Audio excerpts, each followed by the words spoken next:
자, 이번에는 4장 성경의 무오성과 무류성. 자, 여러분들 책 읽어 오셨죠? 무오성과 무류성이 뭡니까? 뭐가 다를까요? 이거 굉장히 중요합니다. 성경의 영감과 관련해서.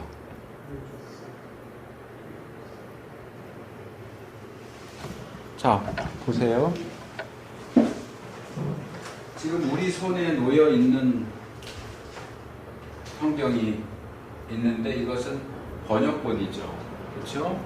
이 번역본은 성경의 사본들을 이제 결집해 놓은, 이건 우리가 이제 다음 주에 이제 구약과 신약의 사본 할 텐데, 이제 결집해 놓은 구약의 BHS나 신약의 네슬 알란드, 이제 이것들을 번역한 거고요. 또는 뭐 영어 성경에서 번역한 것도 있지만, 이 사본은 거슬러 가면 이제 원본이 있단 말이에요.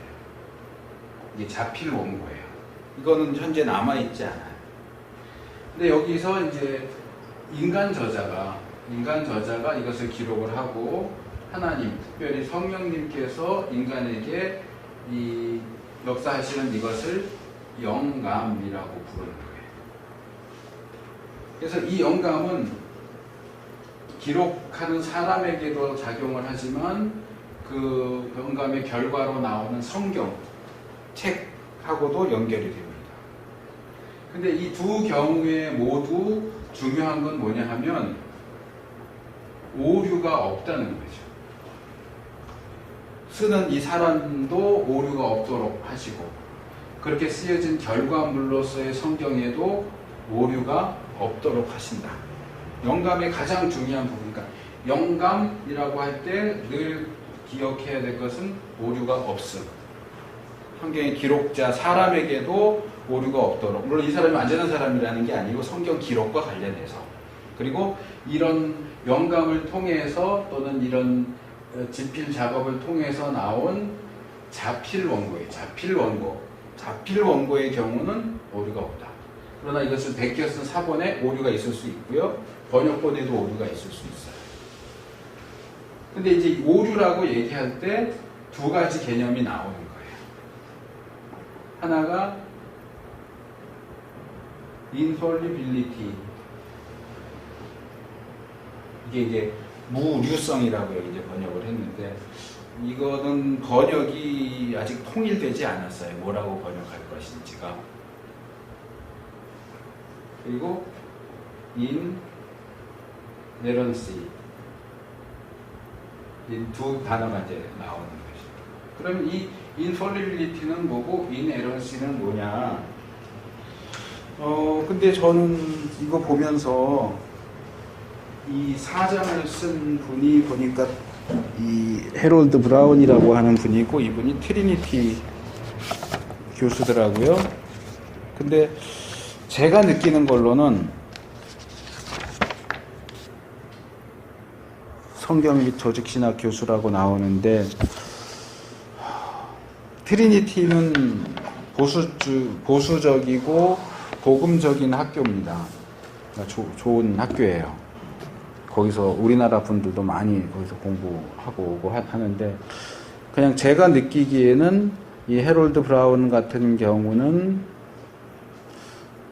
완전히 보수는 아닌 것 같아요. 쓰여진 글을 읽어볼 때. 그래서 뭔가 어정쩡한 입장을 취하는 게 아닐까 하는 생각이 들어요. 그래서 이 부분 굉장히 중요한데, 사실 여기 있는 내용으로 다 커버가 안 돼요. 그래서 제가 그 강의 계획서 보내드린 것 중에 R.L. 해리스, 제가 아마 거기에 필독서라고 표기를 해놨던 것 같은데, 성경의 정경과 영감인가 하는 책이 있어요. 개혁주의 신행협회에서 나온 거. 이 책 꼭 보세요. 제가 THM, PhD 과정 이렇게 공부하면서 정말 깜짝 놀랐던 것 중에 하나가, 신대원에서 공부하고 올라오는 친구들이 영감에 대한 개념이 잡혀 있질 않아요. 이런 이네런시나 인폴리빌리티 같은 개념이 없더라고요. 뭘 배웠는지 모르겠어요. 근데 굉장히 중요하거든요. 근데 그 부분에 있어서는 모르겠어요. 요즘 새로 나오는 책들을 제가 다 보진 않았는데 어쨌든 제가 읽어보고 알고 있는 것 중에는 이 영감과 정경과 관련해서 가장 괜찮은 책이 그 책이에요. R.L. 해리스가 쓴 R.K. 해리스라는 분도 있어요. 구약 서론 해갖고 크리스찬 다이제스트에서 3권짜리 나온 쓴 분도 있는데 그분 말고 그 사람은 R.K. 해리스고 이 사람은 R.L. 해리스예요.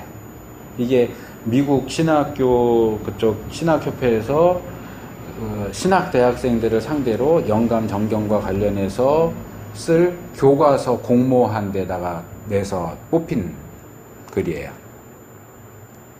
그래서 이 영감과 정경과 관련해서는 가장 괜찮은 책이고 이건 꼭 보셔야 되는 책입니다. 꼭 보시고요.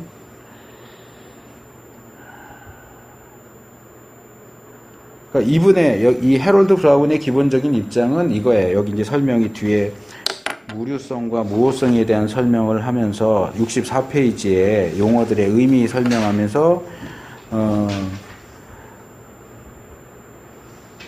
무류성이 무호성보다 넓은 개념이고 무류성은 더 오래된 개념이고 무호성은 나중에 성경 논쟁을 하면서 만들어진 개념이다 이렇게 설명을 해요.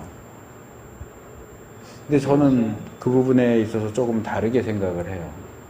제가 알고 있는 것은 조금 달라요. 그러니까 이 부분은 여기 있는 내용만 가지고는 좀 이해가 어렵고요. 그냥 제가 간략하게 말씀을 드릴게요.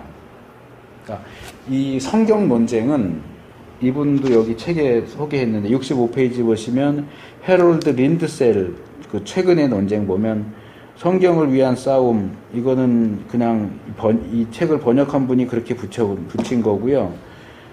우리나라 말로 이거 번역됐어요. The Battle for the Bible이라고 하는 이 영어로 된 책이 우리나라 말로 번역이 됐는데 제 기억에는 아마 생명의 말씀사 쪽에서 번역된 것 같은데 이 성경을 위한 싸움이라는 제목은 아니고 다른 제목으로 번역됐어요. 제가 찾아보진 않았는데 이것이 미국 교회 안에서 벌어진 성경 논쟁을 정리해 놓은 책이에요. 그러니까 이 책이나 이제 관련된 내용들을 제가 그 신대원 1학년인가 2학년 때 처음 박용주 교수님이라고 그분도 트리니티에서 배우고 왔는데 이제 한국 교회에서 하신 분인데 특별히 미국 교회 안에서의 이 성경 논쟁이 한국 교회에 어떤 영향을 끼쳤는가 그게 이제 그분 전공이에요. 그러다 보니까 이제 관련된 책자들도 번역을 하고 제가 그분 강의도 한 2번인가 3번인가 들었는데 이게 이제 기본이 어디서 시작됐냐면 프린스턴이에요. 이 얘기는 제가 몇 번 드렸던 것 같아요. 미국의 프린스턴 신학교는 굉장히 보수적이고 괜찮은 신학교였습니다. 근데 이 신학교가 시대의 흐름에 따라서 입장의 변화가 생겨요.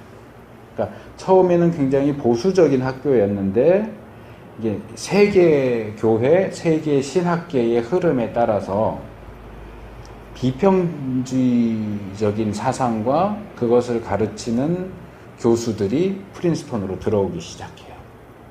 그래서 프린스턴은 크게 2 내지는 3수로 나눕니다. 2로 나누는 것은 구 프린스턴과 신 프린스턴으로 나눠요.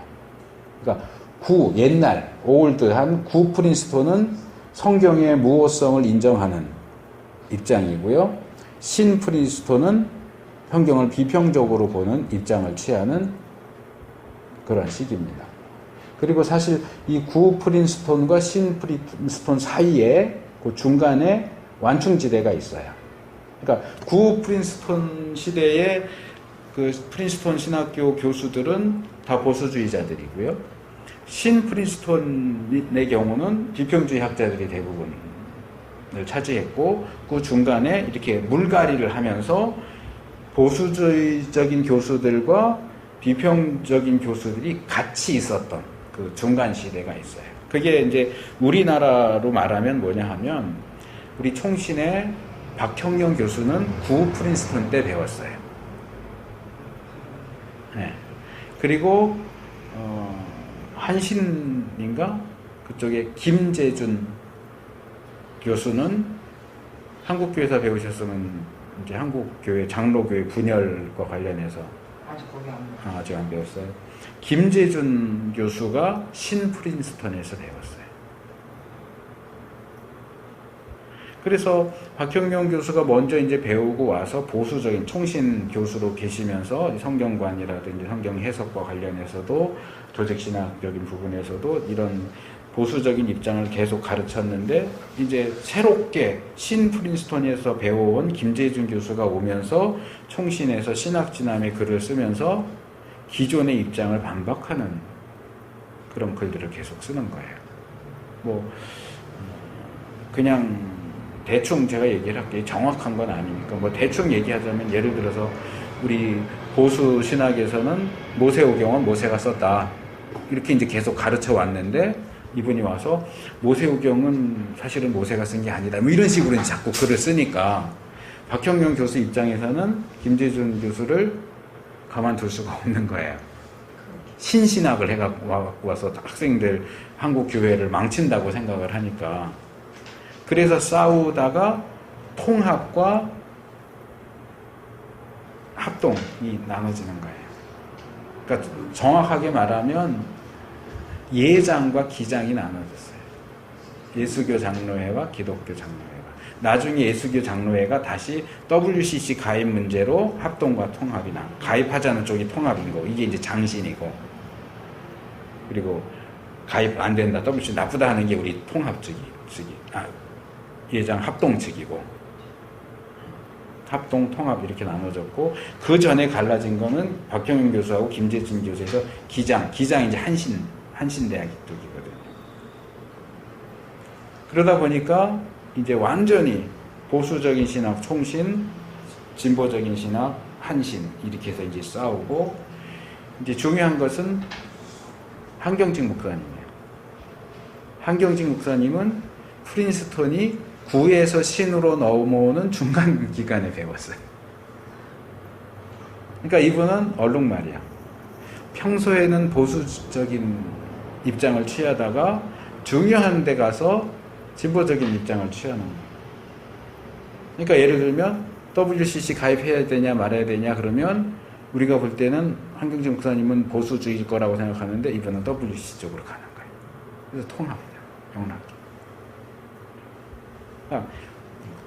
구 프린스턴에서 보수신학을 배운 박형룡, 신 프린스턴에서 신신학을 배운 김재준, 그리고 이 둘의 중간, 그러니까 배운 교수들이 보수적인 교수도 있고 진보적인 교수도 있고 양쪽을 배운 한경직 목사. 이 세 사람이 한국 장로교회에 있어서 그 방향을 어떻게 나누고 가르느냐에 있어서 중요한 역할을 하는 거죠.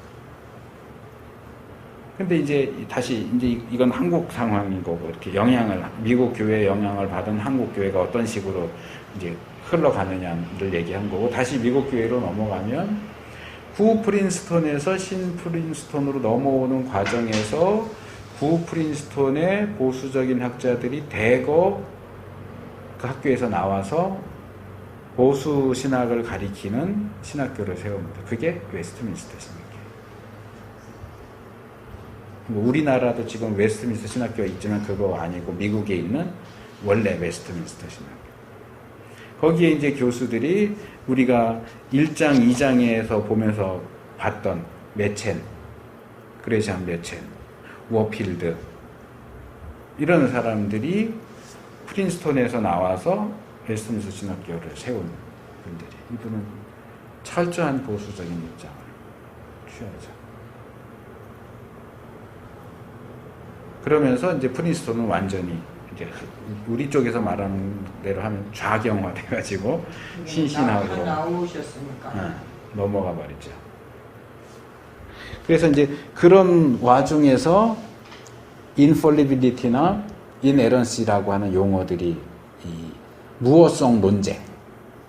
성경을 어떻게 볼 것이냐. 그런 논쟁과 그런 역사적인 흐름의 가운데, 한가운데 성경이 있는 거예요. 그래서 이 무류성, infallibility라고 하는 것은 역사의 흐름에서 의미가 변해요. 근데 원래의 의미는 뭐냐? 지금 제가 얘기하는 얘기는 이 책에는 안 나와요.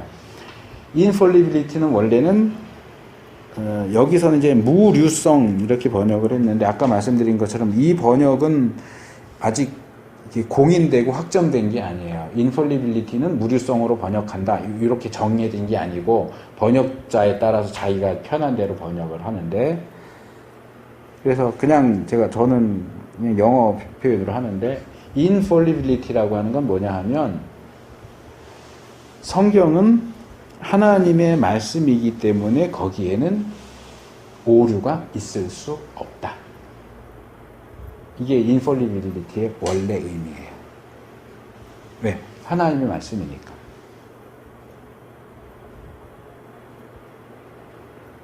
그러니까 성경 영감의 결과죠. 성령님이 영감하신 책이기 때문에 성경에는 오류가, 그러니까 요 정확한 표현을 기억하셔야 돼요. 오류가 있을 수 없음. 이게 infallibility의 정확한 의미예요. 오류 불가능성.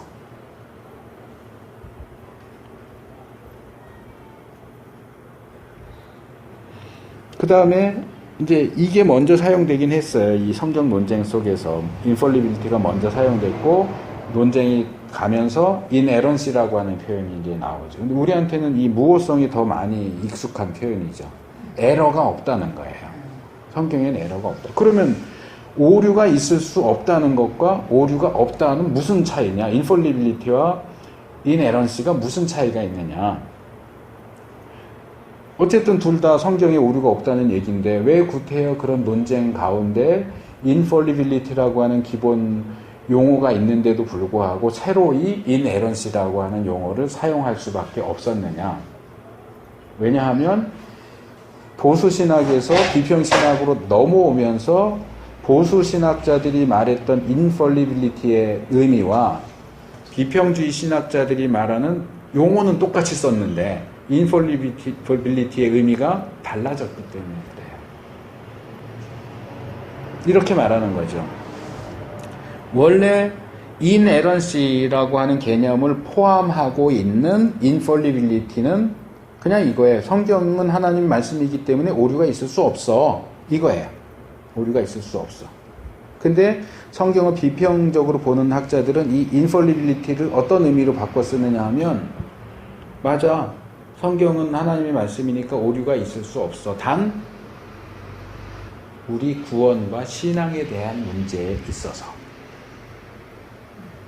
그런데 성경을 읽어보니까 역사적인 부분에서의 오류도 있고 과학적인 부분에 있어서의 오류도 있고 상식적인 부분에 있어서의 오류도 있어.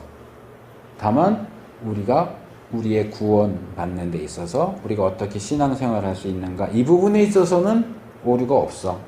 그러나 다른 부분에는 오류가 있을 수 있으니까 원래는 오류가 있을 수 없다가 의미인데 이게 이제 비평주의 학자들에게 손에 넘어오면서 이 단어가 오류가 있을 수밖에 없다라고 정반대의 의미로 되는 거예요.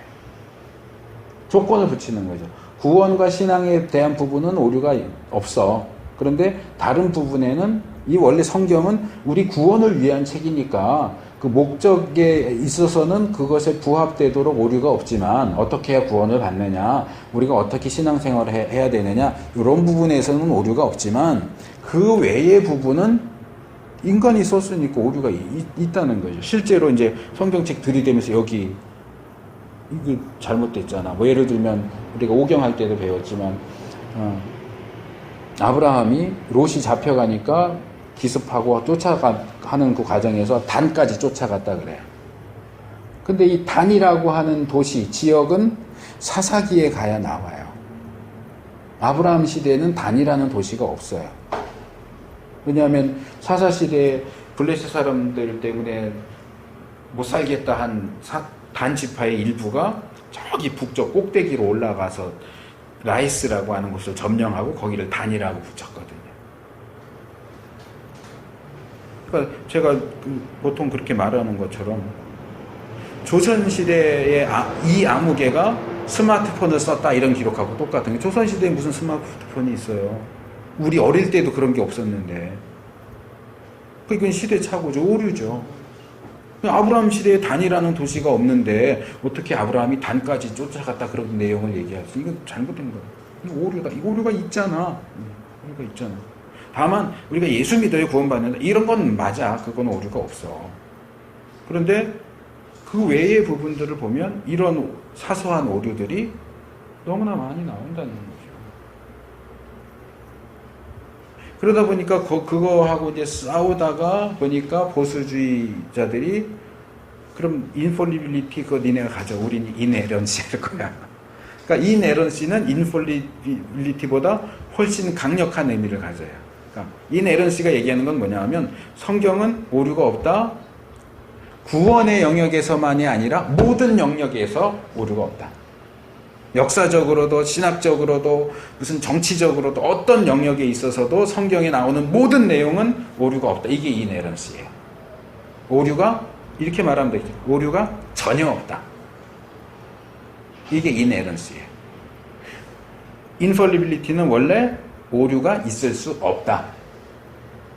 근데 이게 시대가 흐르면서 구원의 영역에서만, 신앙의 영역에서만 오류가 없고 다른 부분에서는 오류가 있다. 이렇게 이제 의미가 변하게 된 거고, 그래서 보수주의자들은 인에런시를 이제 얘기하면서 성경에 나오는 모든 내용은 오류가 없어 라고 얘기하죠. 그러니까 이제 비평주의자 입장에서는 얘기하는 게 그건 거예요. 너는 자꾸 인에런시를 얘기하는데 이런 인에런시는 니들이 만들어낸 거지. 니들이 만들어낸 용어지. 이전에는 우리가 이렇게 성경 논쟁을 하기 전에는 그런 용어가 있지도 않았어. 니들이 주장하는 거지. 이게 전통적인 기독교의 입장이라고 어떻게 얘기할 수 있냐 이거죠. 근데 그런 비평주의자들의 발언을 지금 여기 이 사정을 쓴 이 브라운은 좀 비슷하게 그런 입장을 취하고 있는 것처럼 보인다는 거죠. 그래서 비평주의에서는 인에런시라는 용어를 받아들이지 않아요.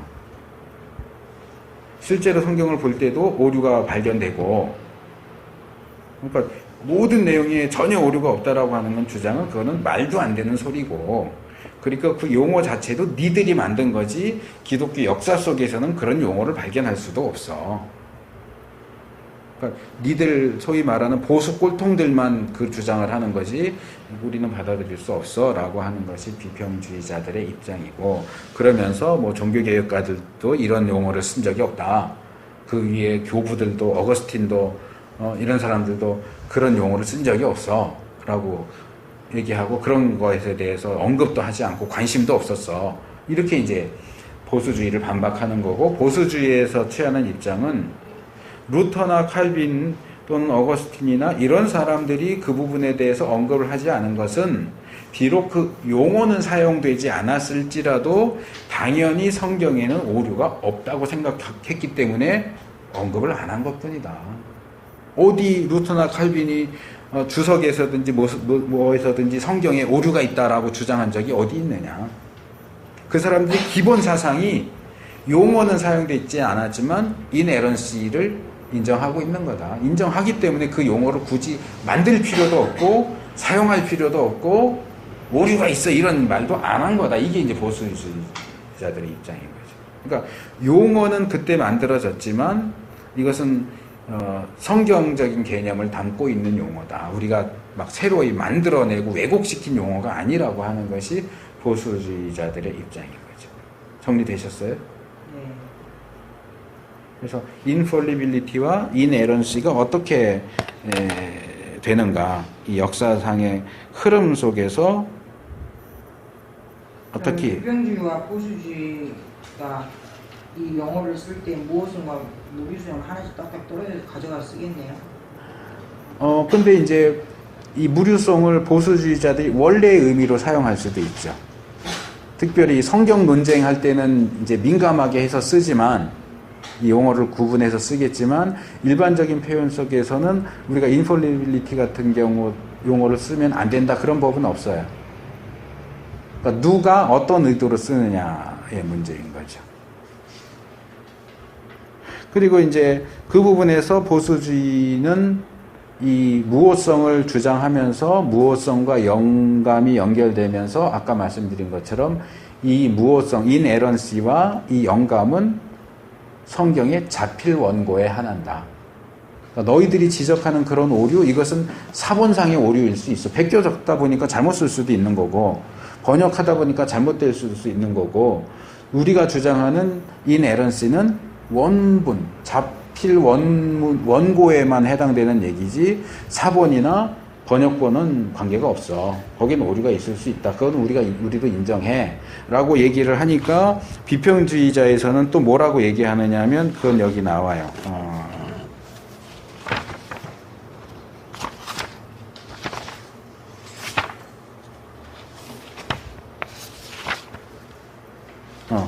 68페이지.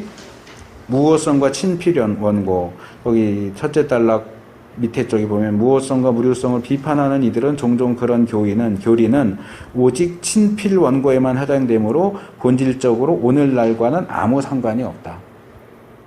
니들이 오류가 없다고 하는 그 주장은 지금 현재 사본이나 우리가 보기는 번역본에는 해당되지 않는다면 있지도 않은 자필 원고의 무호성을 주장하는 게 무슨 의미가 있냐 이거지.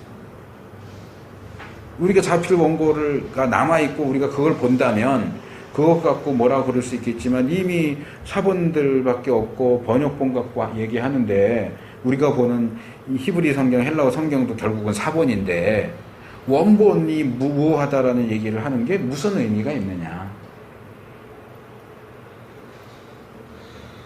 하는 게 이제 비평주의자들의 반박이고 여기에 대해서 이제 보수주의자들이 얘기하는 것은 이거죠. 영감은 원본 작성과만 관련된 성령님의 역사고 이 사본을 만들거나 번역할 때는 성령님이 뭐 조명까지 해주실지 몰라도 영감하시지는 않기 때문에 오류가 분명히 있을 수 있다. 그렇지만 만약 너희들이 주장하는 것처럼 그러니까 인폴리빌리티에 대한 두 번째 의미죠. 첫 번째 의미는 원래 보수주의자들이 쓰던 오류가 있을 수 없음. 두 번째 의미는 비평주의자들이 쓰는 구원에 관련해서만 오류가 없고 나머지 영역에는 오류가 있어 라고 하는 그 입장에서 본다면 그건 이제 패커도 얘기했고 여기도 나오는 얘기인데 만약에 성경이 하나님의 말씀인데 하나님의 말씀이 역사적인 부분에 오류가 있을 수 있고 또는 있을 수밖에 없다고 한다면 구원에 대한 말씀도 오류가 없다고 어떻게 확신할 수 있느냐는 거예요. 이해되세요? 무슨 얘기인지? 그러니까 비평주의자들은 둘로 딱 나눠요. 성경의 목적은 예수 믿고 구원받게 하는 거다. 예수 믿고 구원받는다는 부분에 있어서는 오류가 없다. 그러나 나머지 부분, 역사적이고 과학적인 부분에는 오류가 있다. 이렇게 딱 나누는데 보수주의 입장은 그렇게 나눌 수가 없다는 거죠. 이 부분이 거짓말이면 이 부분은 진실이라고 어떻게 아냐는 거죠. 이것도 거짓말일 수 있잖아. 이 부분, 역사적이고 과학적인 부분에 틀린 얘기를 한다고 한다면 구원에 대한 얘기도 이건 절대로 진실이라고 어떻게 믿냐는 거죠. 이 부분을 조금씩 양보하다 보면 결국 이 부분도 무너질 수밖에 없기 때문에 이 부분도 절대로 양보할 수 없다는 게 보수주의 입장이에요. 그래서 여기 이제 뒤에 가면은 그 무슨 단체 얘기도 나오고 그러잖아요. 뭐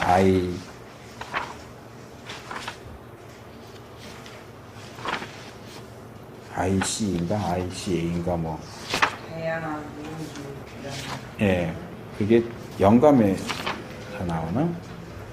그런 것처럼 그게 뭐냐 하면 성경 무호성 협회예요.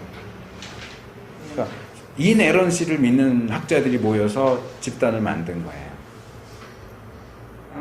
그래서 인에런시를 믿지 않는 비평주의자들이 이것도 잘못됐고 이것도 잘못됐고 이것도 오류고 이렇게 자꾸 지적을 하니까 기억하실지 모르겠는데 제가 전에 아마 여러분들 초기였을 텐데 글리슨 아처라고 하는 사람이 쓴 생명의 말씀사에서 번역돼 나온 성경 난제 백과사전 이런 거 좀 읽어보세요 하고 제가 소개한 적이 있어요.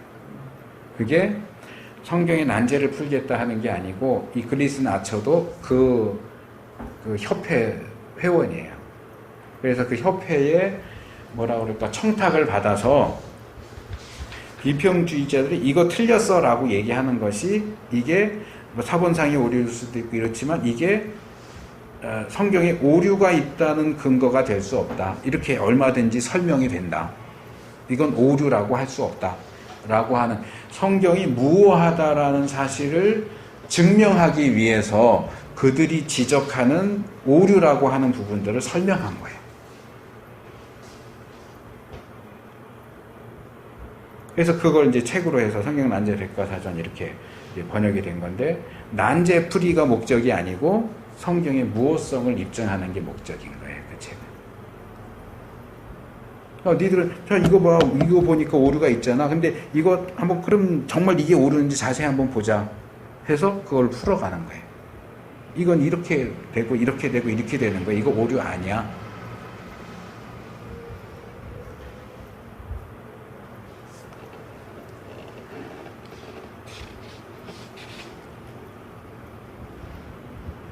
그래서 이 65페이지 중간에 보면 칼바르트 얘기하면서 오류는 인간적인 것이므로 본질상 인간의 책인 성경에는 오류가 포함되어 있을 수밖에 없다. 이게 이제 비평주의 입장이고요.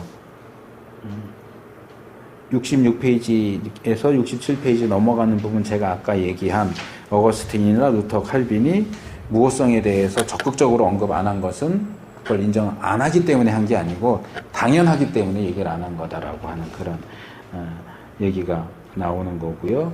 이 부분에서 이제 중요한 게 67페이지 중간쯤에 나오는 건데요. 다시 말해 이 문제는 1차적으로 성경의 해석에 대한 문제가 아니라 신학과 인식론의 문제다. 그러니까 쉽게 말하면 이런 거예요. 성경의 영감을 인정하느냐 안 하느냐. 성령의 영감의 결과로서 무호성을 받아들이느냐 아니냐. 그러니까 진화론의 경우도 마찬가지죠. 진화론을 선택하는 과학자들이 진화론이 옳기 때문에 선택하는 거냐. 어느 분이 그 부분 관련된 책에서 그걸 지적을 했는데, 진화론자들은 창조론이 틀렸고 진화론이 옳기 때문에 진화론을 선택하는 게 아니고 창조론이 싫기 때문에 진화론을 선택하는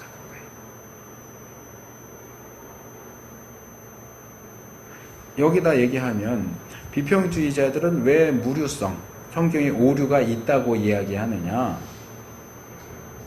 성경을 해석해 보니까 이거는 풀 수 없는 문제가 나왔는데 해석의 문제가 아니고 무호성을 믿기 싫은 거예요.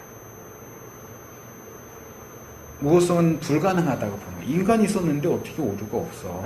이 신학적인 입장, 인식론적인 입장에서 보니까 성경을 보니까 이것도 틀렸고 이것도 틀렸고 이게 틀렸기 때문에 오류가 있어를 주장하는 게 아니고 무호하다라는 주장을 받아들이기가 싫으니까 인폴리빌리티를 주장하면서 반대 방향으로 가는 거죠.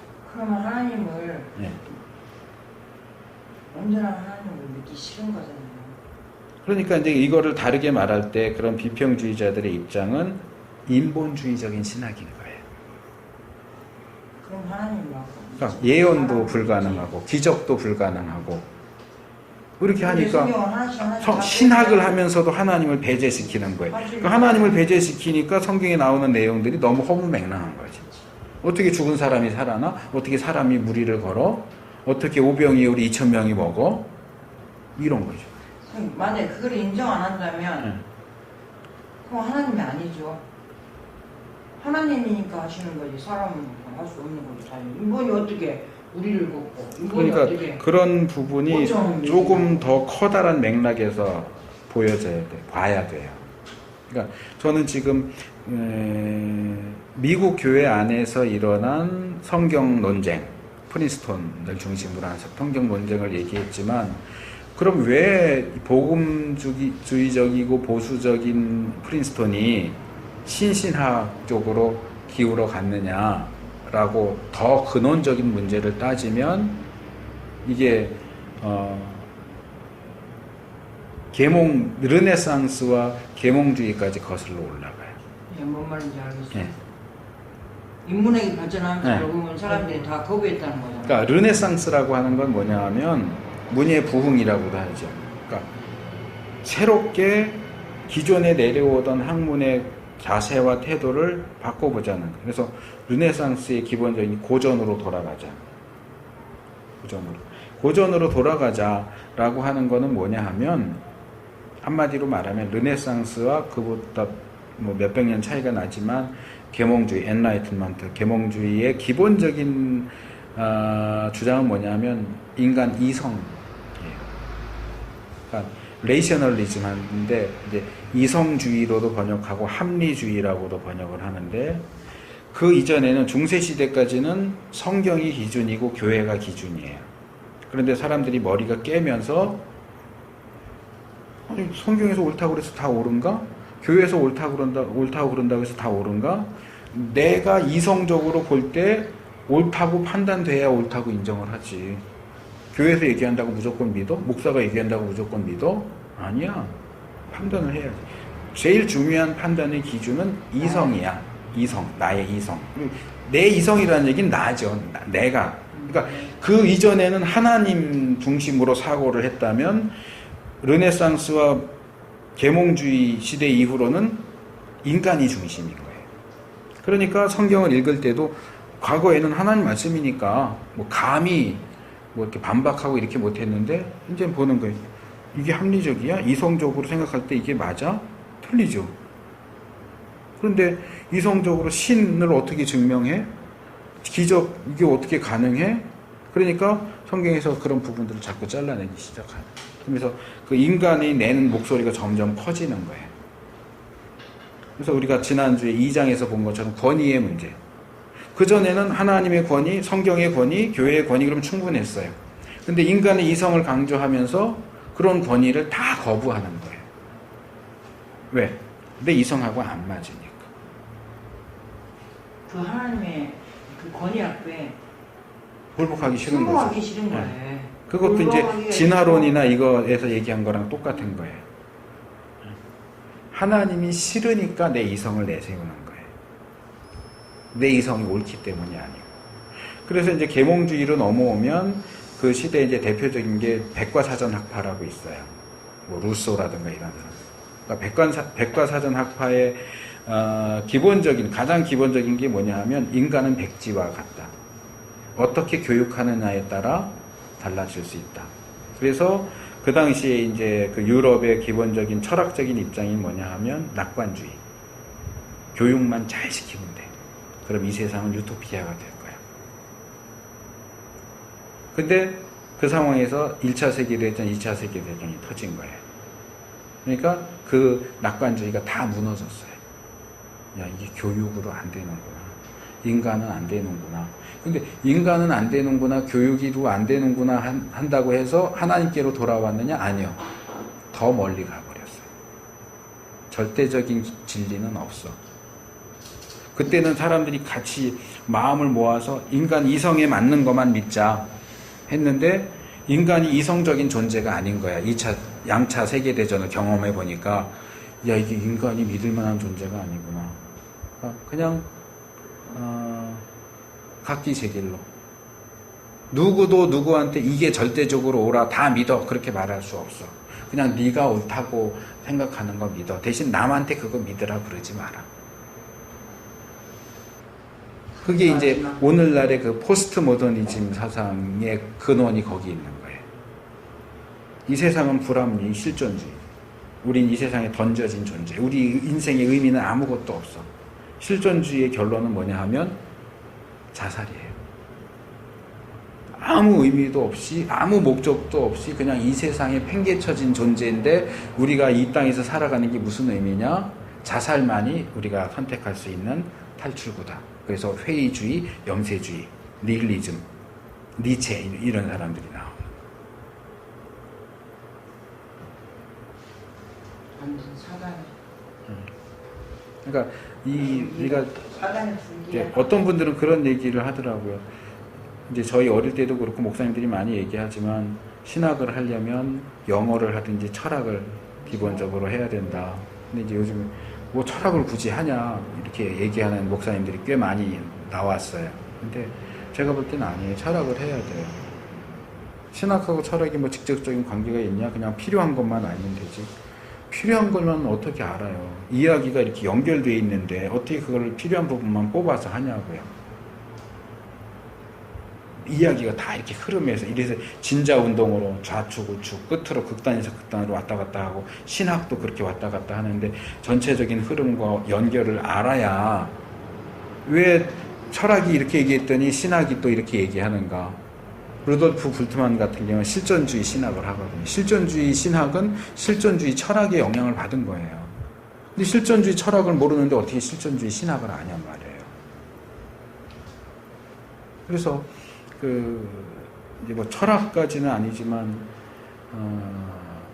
프란시스 셰퍼라고 라브리 공동체 하는 돌아가신 분이지만 그분이 쓴 책들 가운데 유용한 게 많은데 그 중에 하나가 책 제목 같지 않은데 그러면 우리는 어떻게 살 것인가. 이 책도 가능하시면 꼭 보세요. 이건 뭐냐면 서양의 사상의 흐름을 쭉 정리해 준 거예요.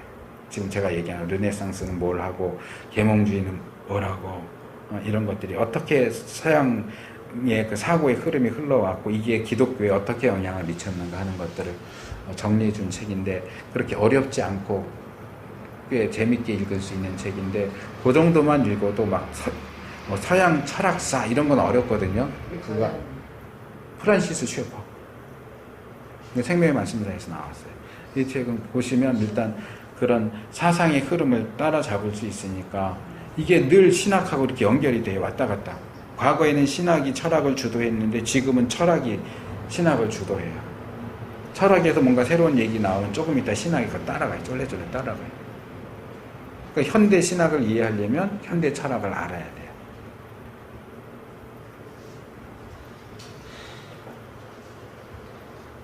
그리고 이런 것들은 그냥 이론적인 지식뿐만 아니라 우리의 사고를 넓혀주기 때문에 그러니까 당장 우리가 길 가다 어떤 사건을 봤다. 이걸 내가 어떻게 봐야 되고 어떻게 이해해야 될까 할 때에도 이런 철학적인 사고 이런 것들이 사실 도움이 많이 되거든요. 그러니까 이런 주변 하지만 신학과 관련된 것뿐만 아니라 주변에 있는 것들도 같이 이렇게 읽어 가셔야 우리의 그 사고가 더 탄탄해지고 폭 넓어지고 또 깊이도 생기고 넓이도 생기고 이렇게 합니다. 그런 부분들을 좀 잘 하시면 되겠고요. 예, 뭐 일단 필요한 부분은 다 얘기한 것 같습니다. 그래서 무류성과 무호성, 인폴리빌리티하고 인에런시에 대한 개념은 확실하게 가지시는 게 필요합니다. 뭐 질문하실 거 있으십니까? 오늘 배운 것 중에 많이 어렵나요? 그냥 한 몇 번 읽어보면 네. 뭐 성경을 배울 때처럼 재밌지는 않겠지만 근데 이제 용어들이 네. 이제 우리가 그냥 교회에 있을 때하고는 좀 많이 다르고요. 저 용어 정의를 빨리 하는 게 좋고요. 그 다음에 이제 사고가 어떻게 연결되는가 하는 것 그런 거 잘 파악을 하시면 그래서 우리가 성경을 읽고 해석하는 데 있어서도 이 영감의 문제는 굉장히 중요해요. 그러니까 내 성경을 해석하는 사람이 무호성을 받아들이느냐 아니냐에 따라서 해석이 완전히 달라져요.